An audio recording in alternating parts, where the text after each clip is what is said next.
Well, I wanted to share something. A friend asked me just not too long ago regarding fear. They said, like, I really like what you do, admire what you do, how you share and put yourself out there.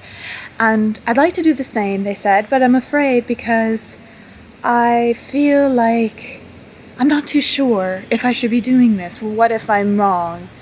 And so in that case, I'll just wait until something shows up and then I will kind of go with it. But how do you know if it's right? And to that I say, like, a lot of people think this way.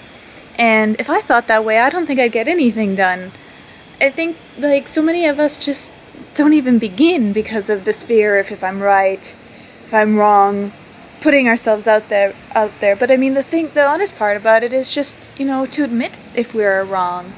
That's, I think, rather than waiting and because not doing anything for fear of being wrong is more bigger, I think, more of an issue than, to me, it's more serious than, rather than, just being able to admit that you're wrong when you are. And I was looking for a good way to explain it, a kind of an example. My hair is really short now. Tangent. And because as long as we can admit it, I mean, we're all on this, it's all phases, it's all a process. So as long as we can just be honest enough with ourselves and with others, we can all relate, identify, and recognize, because we are always changing as we understand more things. And so I just want you to consider that. I don't want it to stop you if you want to share something but you're not sure. I mean, when we are a kid, we don't care if our drawing is good or not. We just go and do it, right? Put it out there, and it's just an expression. Yeah, that's how I see it. But another example I wanted to give is nature. This is our pond here, and what really fascinates me about this pond is that we get a lot of snakes because of this pond. Because of all the frogs that are here. And the frogs know that there are snakes here. They know that if they go to this pond, they're going to meet snakes. But that doesn't stop them from going. See, most people, when we know there's a danger of something, we don't go. We don't even bother to try. But if nature did that, we wouldn't have the frog song or as many frogs as we do. So I'm just really impressed that they just go anyway. They don't let it bother them. They sing. They know someone will go, but they continue on, and we can't stop ourselves for this. So that's all I wanted to say. I hope it makes sense. It was just kind of a spontaneous idea. Maybe sounded better when I was talking to her than doing it like this on the video.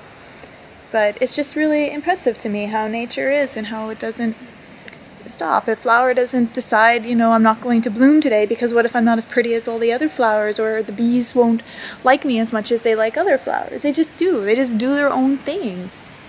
And I think we can, if we are, I don't want to say learn from it, but we can look at it, our lives in that way, and look at nature in that way, and see how we are the same and how we are standing in the way of our own process, of our own understanding, of our own even evolution because of our fear.